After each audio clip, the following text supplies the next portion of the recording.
George Eliot, Middlemarch, Chapter 56. How happy is he born and taught, that serveth no other's will, whose armour is his honest thought, and simple truth his only skill. This man is freed from servile bands of hope to rise or fear to fall, lord of himself, though not of lands, and having nothing, yet hath all. Sir Henry Wotton. Dorothea's confidence in Caleb Garth's knowledge, which had begun on her hearing that he approved of her cottages, had grown fast during her stay at Freshett.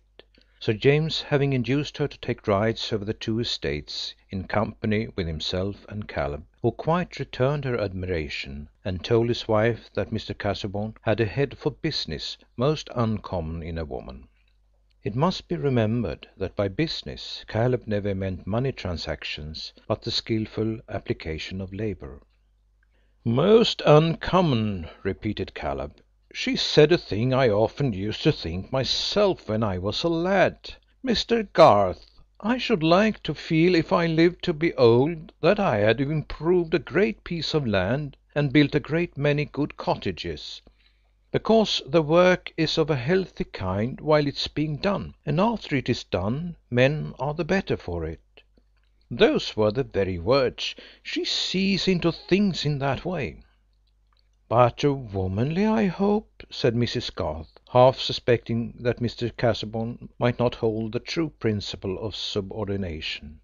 "Oh, you can't think," said Caleb, shaking his head. "You would like to hear her speak, Susan. She speaks in such plain words, and a voice like music. Bless me, it reminds me of bits in the Messiah, and straightway there appeared a multitude of heavenly hosts praising God and saying. It has a tone with it that satisfies your ear." Caleb was very fond of music, and when he could afford it, went to hear an oratorio that came within his reach, returning from it with a profound reverence for this mighty structure of tones, which made him sit meditatively, looking on the floor, and throwing much unutterable language into his outstretched hands. With this good understanding between them, it was natural that Dorothea asked Mr. Garth to undertake any business connected with the 3 farms and the numerous tenements attached to Lowick Manor. Indeed, his expectation of getting work for 2 was being fast fulfilled. As he said, business breeds, and one form of business which was beginning to breed just then was the construction of railways.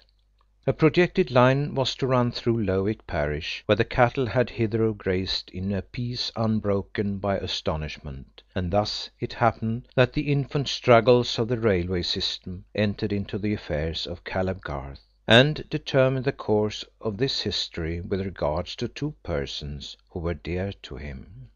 The submarine railway may have its difficulties, but the bed of the sea is not divided among various landed proprietors with claims for damages not only measurable but sentimental. In the hundred to which Middlemarch belonged, railways were as exciting a topic as the Reform Bill or the imminent horrors of cholera, and those who held the most decided views on the subject were women and landholders. Women, both old and young, regarded travelling by steam as presumptuous and dangerous, and argued against it by saying that nothing should induce them to get into a railway carriage, while proprietors, differing from each other in their arguments as much as Mr. Solomon Featherstone differed from Lord Medlicott, were yet unanimous in the opinion that in selling land, whether to the enemy of mankind or to a company obliged to purchase, these pernicious agencies must be made to pay a very high price to landowners for permission to injure mankind.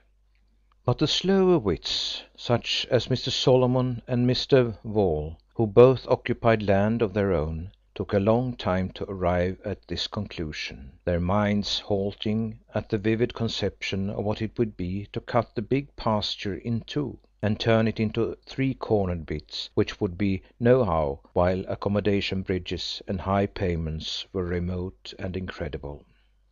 "The counts will all cast their calves, brother," said Mrs. Wall, in a tone of deep melancholy, "if the railway comes across the near close, and I shouldn't wonder at the mare too, if she was in foal. It's a poor tale if a widow's property is to be spaded away and the law say nothing to it. What's to hinder them from cutting right and left if they begin? It is well known I can't fight." "The best way would be to say nothing, and set somebody on to send 'em away with a flea in their ear when they came spying and measuring," said Solomon.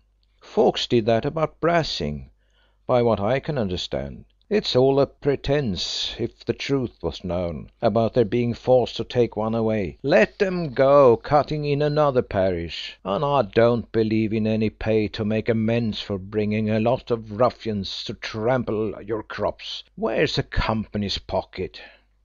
"Brother Peter, God forgive him, got money out of a company," said Mr. Wall, "but that was for the manganese. That wasn't for railways to blow you to pieces right and left." "Well, there's this to be said, Jane," Mr. Solomon concluded, lowering his voice in a cautious manner. "The more spokes we put in their wheel, the more they pay us to let 'em go on, if they must come whether or not." This reasoning of Mr. Solomon's was perhaps less thorough than he imagined, his cunning bearing about the same relation to the course of railways as the cunning of diplomatists bears to the general chill or catarrh of the solar system. But he set about acting on his views in a thoroughly diplomatic manner, by stimulating suspicion. His side of Lowick was the most remote from the village, and the houses of the labouring people were either lone cottages or were collected in a hamlet called Frick, where a water mill and some stone pits made a little centre of slow, heavy-shouldered industry. In the absence of any precise idea as to what railways were, public opinion in Frick was against them, for the human mind in that grassy corner had not the proverbial tendency to admire the unknown, holding rather that it was likely to be against the poor man, and that suspicion was the only wise attitude with regard to it. Even the rumour of reform had not yet excited any millennial expectations in Frick, there being no definite promise in it, as of gratuitous grains to fatten Hiram's forged pig, or of a publican at the weights and scales who would brew beer for nothing, or of an offer on the part of the 3 neighbouring farmers to raise wages during winter.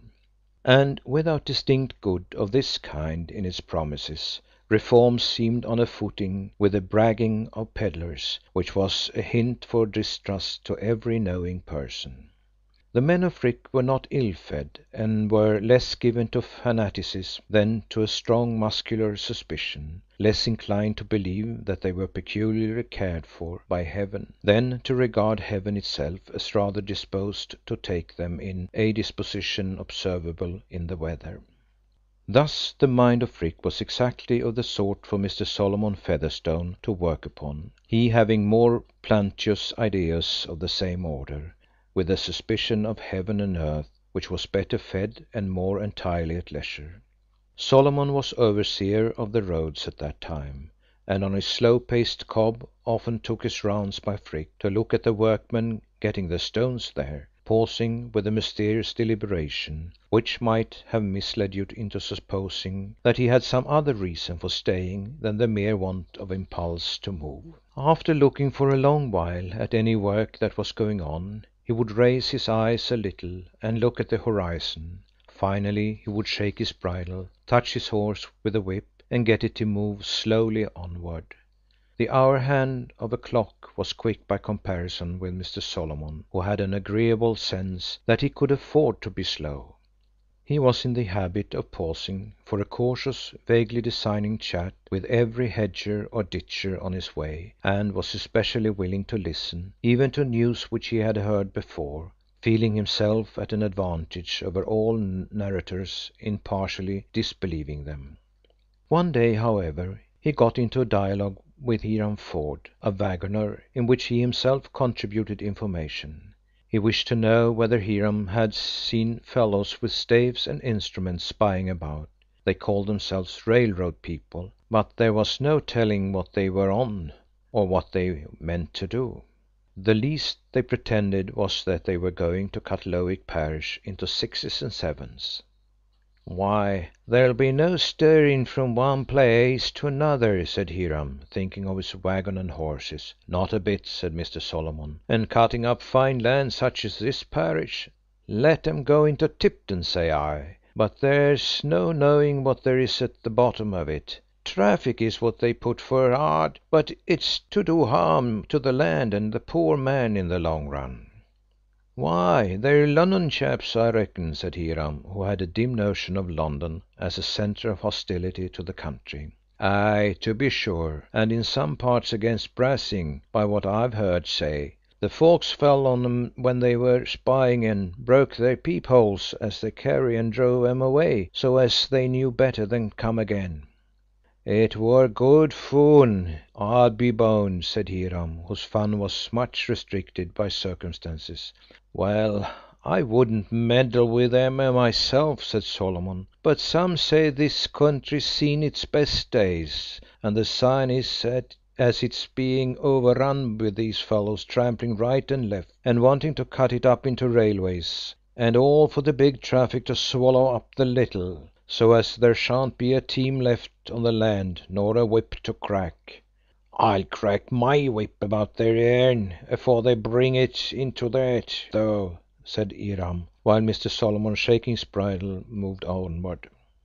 Nettled seed needs no digging. The ruin of this countryside by railroads was discussed not only at the weights and scales, but in the hay field, where the muster of working hands gave opportunities for talk such as were rarely had through the rural year.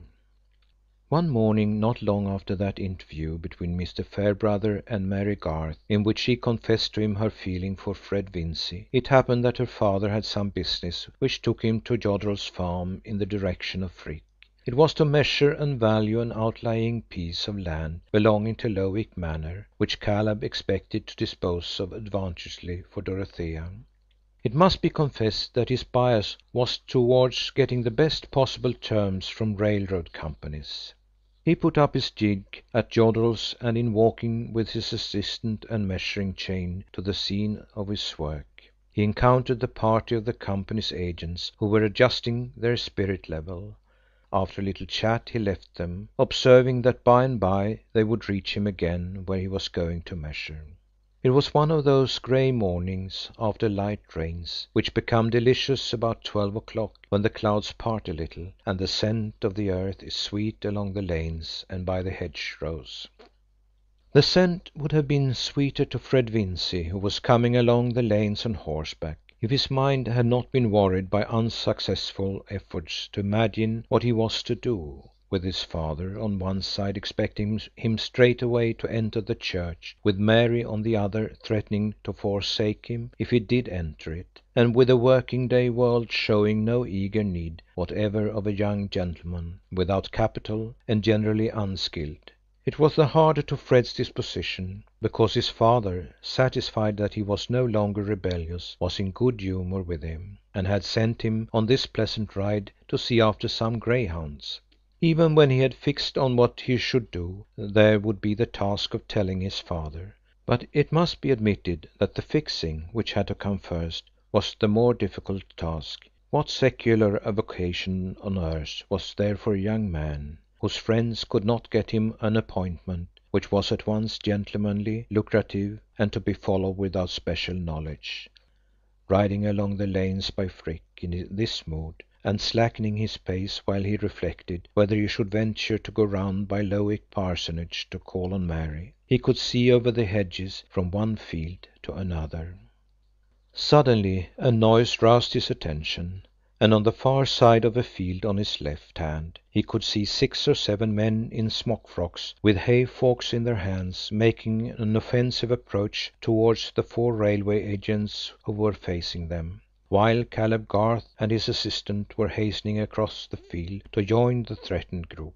Fred, delayed a few moments by having to find the gate, could not gallop up to the spot before the party in smock frocks, whose work of turning the hay had not been too pressing after swallowing their midday beer, were driving the men in coats before them with their hay forks, while Caleb Garth's assistant, a lad of 17, who had snatched up the spirit level at Caleb's order, had been knocked down and seemed to be lying helpless. The coated men had the advantage as runners, and Fred covered their retreat by getting in front of the smock frocks and charging them suddenly enough to throw their chase into confusion.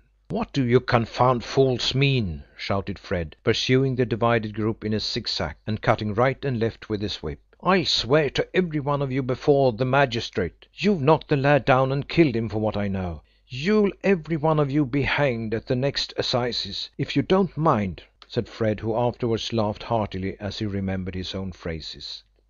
The labourers had been driven through the gateway into their hayfield, and Fred had checked his horse, when he ran forward, observing himself at a safe challenging distance, turned back and shouted a defiance which he did not know to be Homeric. "You're a coward, you are. You get off your horse, young master, and I'll have a round with ye. I will. You daren't come out without your horse and a whip. I'd soon knock the breath out on ye, I would."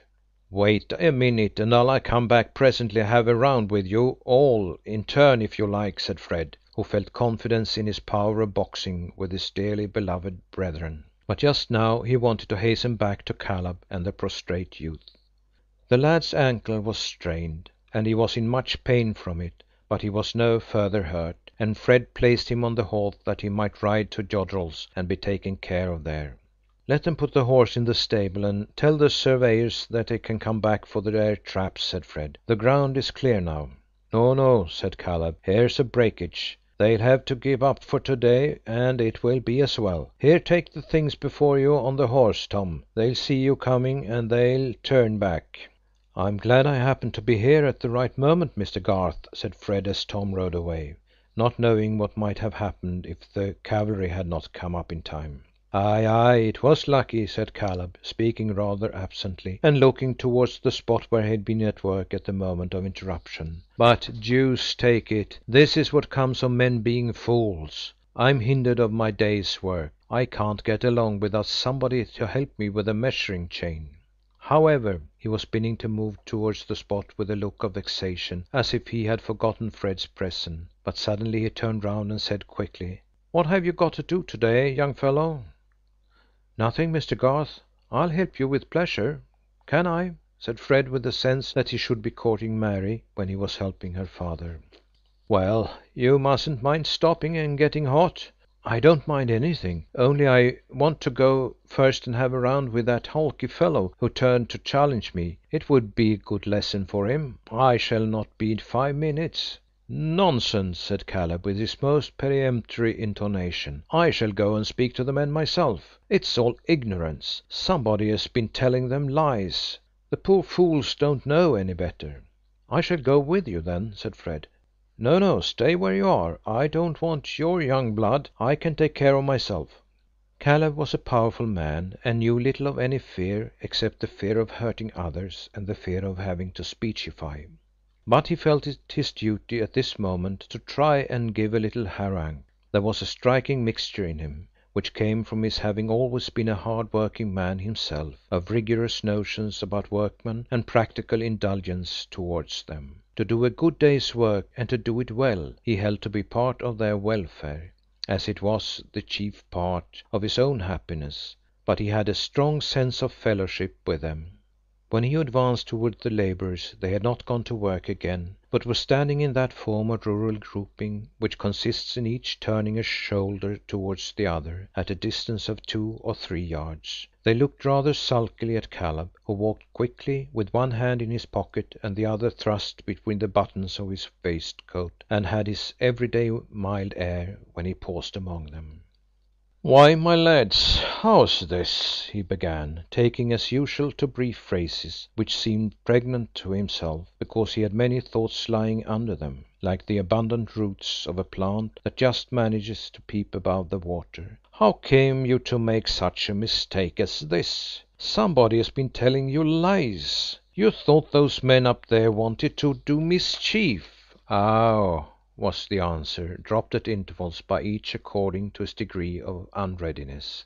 Nonsense, no such thing. They're looking out to see which way the railroad is to take. Now, my lads, you can't hinder the railroad. It will be made whether you like it or not, and if you go fighting against it, you'll get yourselves into trouble. The law gives those men leave to come here on the land. The owner has nothing to say against it, and if you meddle with them, you'll have to do with the constable and Justice Blakesley, and with the handcuffs at Middlemarch jail. And you might be in for it now, if anybody informed against you." Caleb paused here, and perhaps the greatest orator could not have chosen either his pause or his images better for the occasion. "But come, you didn't mean any harm. Somebody told you the railroad was a bad thing. That was a lie. It may do a bit of harm here and there, to this and to that, and so does the sun in heaven, but the railway's a good thing."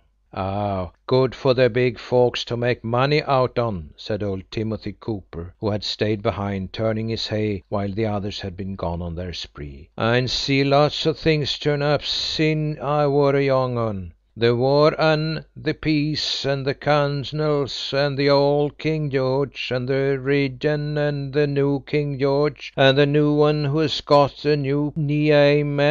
It's been all alike to the poor mon. What's the canals been to him? They'n brought him neither meat nor bacon nor wage to lay by, if he didn't save it with clemmin' his own inside. Times ha' got worse for him sin' I were a young un, and so will it be with the railroads. They'll only leave the poor man further behind. But them are fools as meddle, and so I told the chaps here. This is the big folks' word, this is. But you're for the big folks, Muster Garth, you are." Timothy was a wiry old labourer of a type lingering in those times, who had his savings in a stocking foot, lived in a lone cottage, and was not to be wrought on by any oratory, having as little for the feudal spirit, and believing as little as if he had not been totally unacquainted with the age of reason and the rights of man. Caleb was in a difficulty known to any person attempting in dark times and unassisted by miracle to reason with rustics who are in possession of an undeniable truth which they know through a hard process of feeling, and can let it fall like a giant's club on you, neatly carved argument for a social benefit which they do not feel. Caleb had no cant at command, even if he could have chosen to use it, and he had been accustomed to meet all such difficulties in no other way but doing his business faithfully. He answered, "If you don't think well of me, Tim, never mind. That's neither here nor there now. Things may be bad for the poor man, bad they are, but I want the lads here not to do what will make things worse for themselves. The cattle may have a heavy load, but it won't help them to throw it over into the roadside pit when it's partly their own fodder."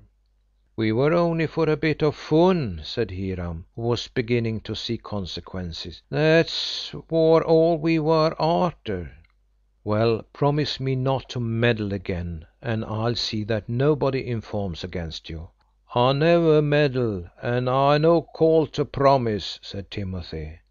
"No, but the rest. Come, I'm as hard at work as any of you today, and I can't spare much time. Say you'll be quiet without the constable." "Oh, we won't meddle. They may do as they like for us," were the forms in which Caleb got his pledges, and then he hastened back to Fred, who had followed him and watched him in the gateway. They went to work, and Fred helped vigorously. His spirits had risen, and he heartily enjoyed a good slip in the moist earth under the hedgerow, which soiled his perfect summer trousers. Was it a successful onset which had elated him, or the satisfaction of helping Mary's father? Something more. The accidents of the morning had helped his frustrated imagination to shape an employment for himself which had several attractions. I am not sure that certain fibres in Mr. Garth's mind had not resumed their old vibration towards the very end which now revealed itself to Fred. For the effective accident is but the touch of fire where there is oil and tow, and it always appeared to Fred that the railway brought the needed touch. but they went on in silence, except when their business demanded speech.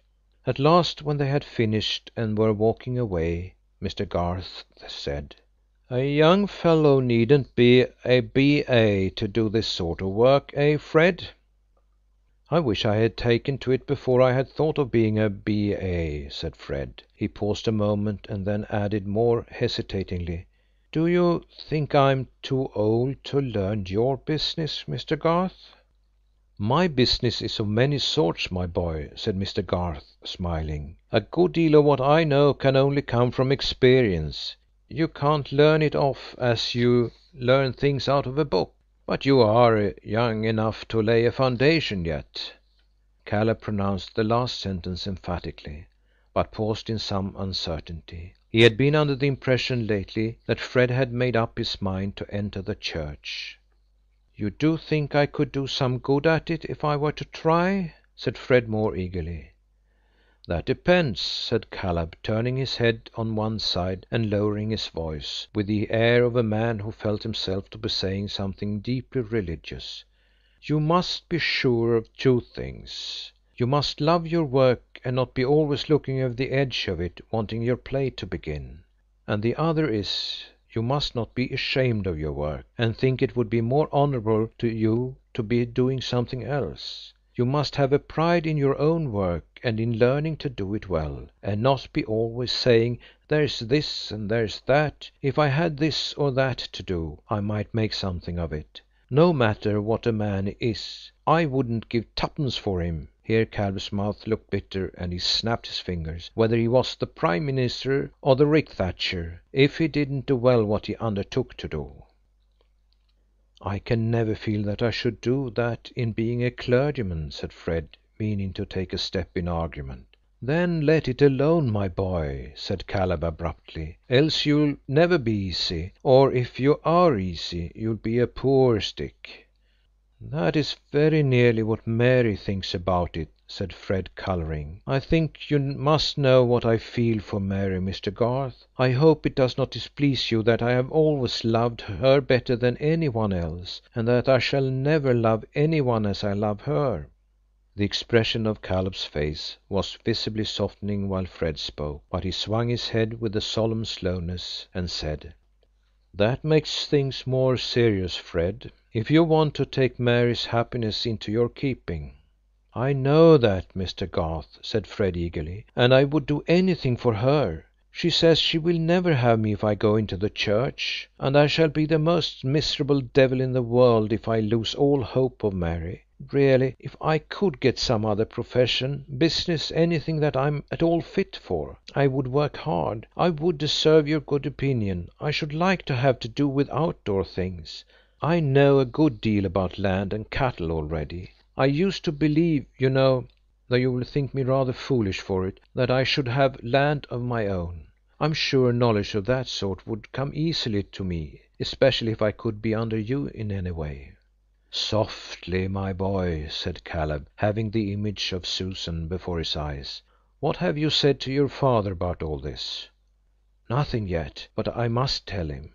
I'm only waiting to know what I can do instead of entering the church. I'm very sorry to disappoint him, but a man ought to be allowed to judge for himself when he is 24. How could I know when I was 15 what it would be right for me to do now? My education was a mistake."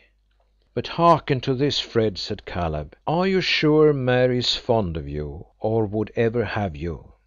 "I asked Mr. Fairbrother to talk to her, because she had forbidden me. I didn't know what else to do," said Fred apologetically. "And he says that I have every reason to hope, if I can put myself in an honourable position, I mean out of the church. I dare say you think it unwarrantable in me, Mr. Garth, to be troubling you and obtruding my own wishes about Mary before I have done anything at all for myself. Of course I have not the least claim. Indeed, I have already a debt to you, which will never be discharged, even when I have been able to pay it in the shape of money." "Yes, my boy, you have a claim," said Caleb, with much feeling in his voice. "The young ones have always a claim on the old to help them forward. I was young myself once, and had to do without much help. But help would have been welcome to me, if it had been only for the fellow feeling's sake. But I must consider. Come to me tomorrow at the office at 9 o'clock. At the office, mind." Mr. Garth would take no important step without consulting Susan, but it must be confessed that before he reached home he had taken his resolution. With regard to a large number of matters about which other men are decided or obstinate, he was the most easily manageable man in the world. He never knew what meat he would choose, and if Susan had said they ought to live in a 4-roomed cottage in order to save, he would have said, "Let us go," without inquiring into details. But were Caleb's feeling and judgment strongly pronounced, he was a ruler, and in spite of his mildness and timidity in reproving, every one about him knew that on the exceptional occasions when he chose, he was absolute. He never indeed chose to be absolute except on some one else's behalf. On 99 points Mrs. Garth decided, but on the 100th she was often aware that she would have to perform the singularly difficult task of carrying out her own principle and to make herself subordinate. "It has come round as I thought, Susan," said Caleb, when they were seated alone in the evening. He had already narrated the adventure which had brought about Fred's sharing in his work, but had kept back the further result. "The children are fond of each other. I mean Fred and Mary." Mrs. Garth laid her work on her knee and fixed her penetrating eyes anxiously on her husband. "After we'd done our work, Fred poured it all out to me. He can't bear to be a clergyman, and Mary says she won't have him if he is one, and the lad would like to be under me and give his mind to business, and I've determined to take him and make a man of him."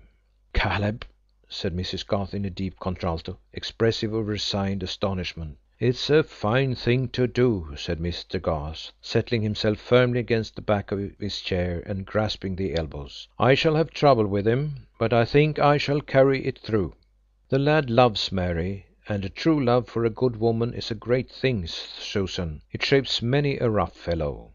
"Has Mary spoken to you on the subject?" said Mrs. Garth, secretly a little hurt that she had to be informed on it herself. "Not a word. I asked her about Fred once. I gave her a bit of warning, but she assured me she would never marry an idle, self-indulgent man. Nothing thins. But it seems Fred set on Mr. Fairbrother to talk to her, because she had forbidden him to speak himself. And Mr. Fairbrother has found out that she is fond of Fred, but says he must not be a clergyman. Fred's heart is fixed on Mary, that I can see. It gives me a good opinion of the lad, and we always liked him, Susan."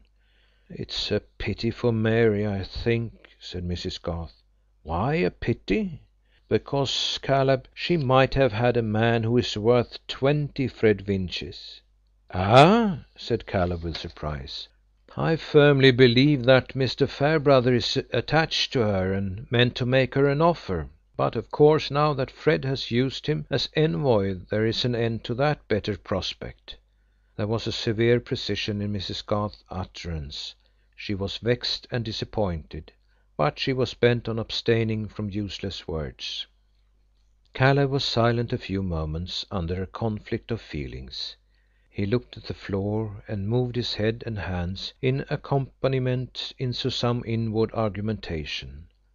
At last he said, "That would have made me very proud and happy, Susan, and I should have been glad for your sake. I've always felt that your belongings have never been on a level with you. But you took me, though I was a plain man." "I took the best and cleverest man I had ever known," said Mrs. Garth, convinced that she would never have loved any one who came short of that mark. "Well, perhaps others thought you might have done better, but it would have been worse for me. And that is what touches me close about Fred. The lad is good at bottom and clever enough to do, if he is put in the right way, and he loves and honours my daughter beyond anything, and she has given him a sort of promise according to what he turns out. I say, that young man's soul in my hand, and I'll do the best I can for him, so help me God. It's my duty, Susan." Mrs. Garth was not given to tears, but there was a large one rolling down her face before her husband had finished. It came from the pressure of various feelings, in which there was much affection and some vexation. She wiped it away quickly, saying, "Few men, besides you, would think it a duty to add to their anxieties in that way, Caleb." "That signifies nothing what other men would think. I've got a clear feeling inside me, and that I shall follow. And I hope your heart will go with me, Susan, in making everything as light as can be to Mary, poor child." Caleb, leaning back in his chair, looked with anxious appeal towards his wife. She rose and kissed him, saying, "God bless you, Caleb. Our children have a good father." But she went out and had a hearty cry to make up for the suppression of her words. She felt sure that her husband's conduct would be misunderstood, and about Fred she was rational and unhopeful. Which would turn out to have the more foresight in it, her rationality or Caleb's ardent generosity? When Fred went to the office next morning, there was a test to be gone through, which he was not prepared for. "Now, Fred," said Caleb, "you will have some desk work. I have always done a good deal of writing myself, but I can't do without help, and as I want you to understand the accounts and get the values into your head, I mean to do without another clerk. So you must buckle to. How are you at writing and arithmetic?" Fred felt an awkward movement of the heart. He had not thought of desk work, but he was in a resolute mood, and not going to shrink. "I'm not afraid of arithmetic, Mr. Garth. It always came easily to me. I think you know my writing." "Let us see," said Caleb, taking up a pen, examining it carefully, and handing it, well dipped, to Fred with a sheet of ruled paper. "Copy me a line or two of that valuation, with the figures at the end." At that time the opinion existed that it was beneath a gentleman to write legibly, or with a hand in the least suitable to a clerk. Fred wrote the lines demanded in a hand as gentlemanly as that of any viscount or bishop of the day. The vowels were all alike, and the consonants only distinguishable as turning up or down. The strokes had a blotted solidity, and the letters disdained to keep the line. In short, it was a manuscript of that venerable kind, easy to interpret when you know beforehand what the writer means. As Caleb looked on, his visage showed a growing depression. But when Fred handed him the paper, he gave something like a snarl and rapped the paper passionately with the back of his hand. Bad work like this dispelled all Caleb's mildness. "The deuce!" he exclaimed snarlingly. "To think that this is a country where a man's education may cost hundreds and hundreds, and it turns you out this!" Then, in a more pathetic tone, pushing up his spectacles and looking at the unfortunate scribe, "The Lord have mercy on us, Fred! I can't put up with this."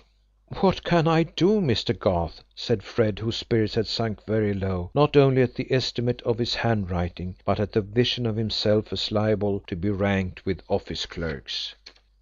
"Do?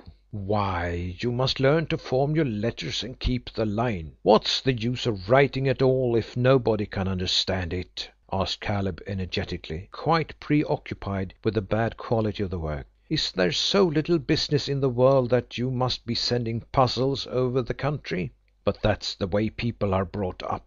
I should lose no end of time with the letters some people send me if Susan did not make them out for me. It's disgusting." Here Caleb tossed the paper from him. Any stranger peeping into the office at that moment might have wondered what was the drama between the indignant man of business and the fine-looking young fellow whose blonde complexion was getting rather patchy as he bit his lip with mortification. Fred was struggling with many thoughts. Mr. Garth had been so kind and encouraging at the beginning of their interview, that gratitude and hopefulness had been at a high pitch, and the downfall was proportionate. He had not thought of desk work. In fact, like the majority of young gentlemen, he wanted an occupation which should be free from disagreeables. I cannot tell what might have been the consequences if he had not distinctly promised himself that he would go to Lowick to see Mary and tell her that he was engaged to work under her father. He did not like to disappoint himself there. "I'm very sorry," were all the words that he could muster. But Mr. Garth was already relenting. "We must make the best of it, Fred," he began, with a return to his usual quiet tone. Every man can learn to write. I taught myself. Go at it with a will, and sit up at night if the daytime isn't enough. We'll be patient, my boy. Callum shall go on with the books for a bit, while you are learning. But now I must be off," said Callum, rising. "You must let your father know our agreement. You'll save me Callum's salary, you know, when you can write, and I can afford to give you £80 for the first year, and more after."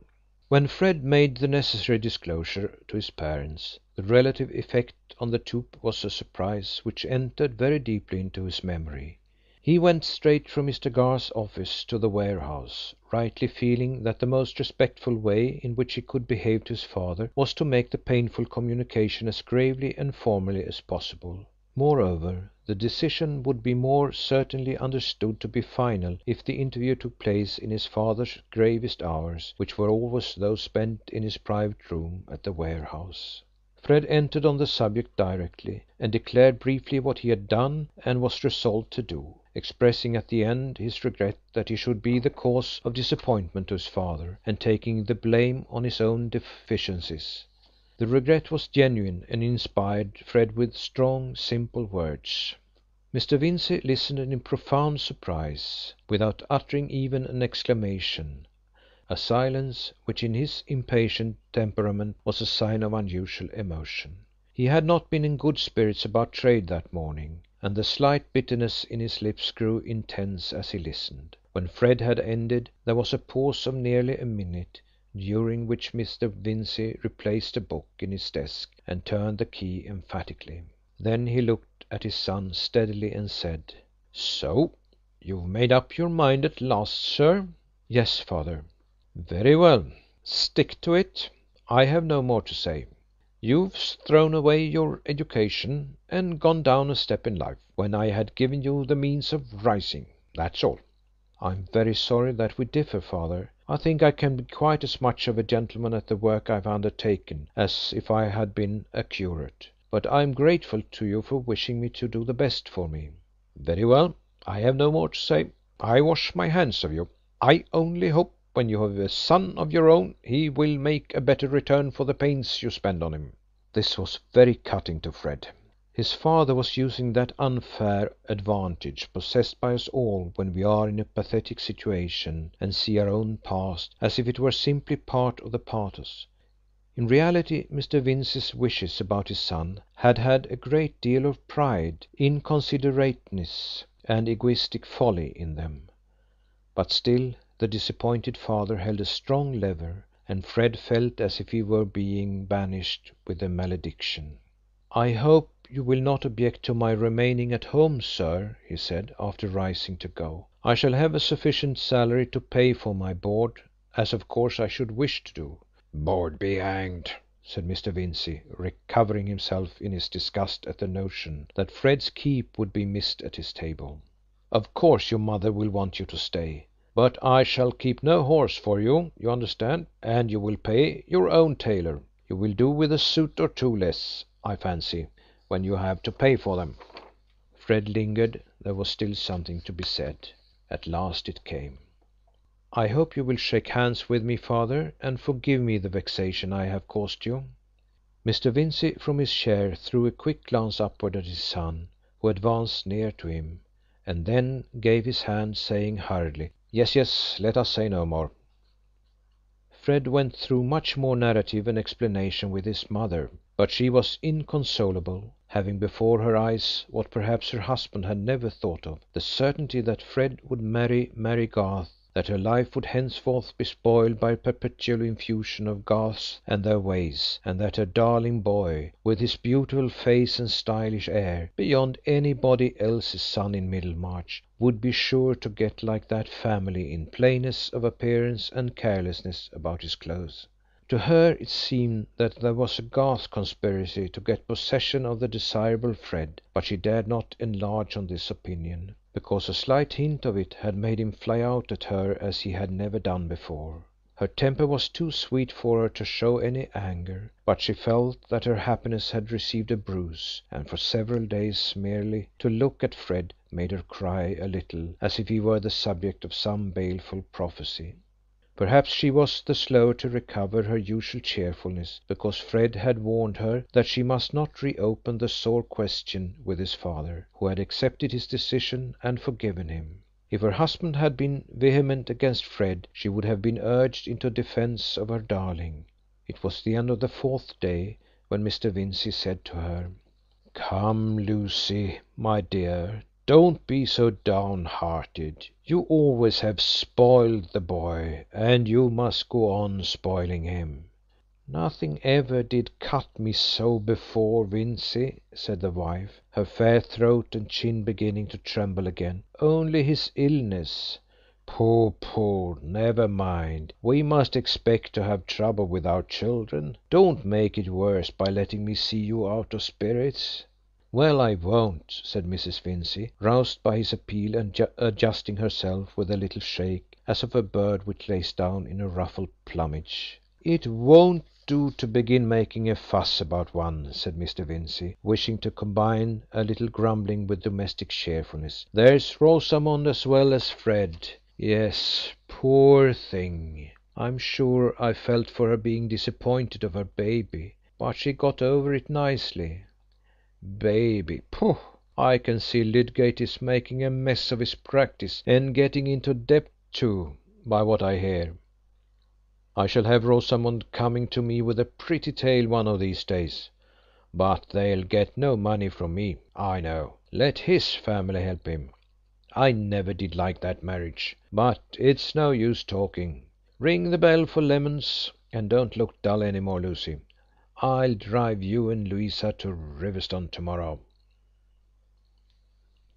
End of chapter 56 of Middlemarch by George Eliot.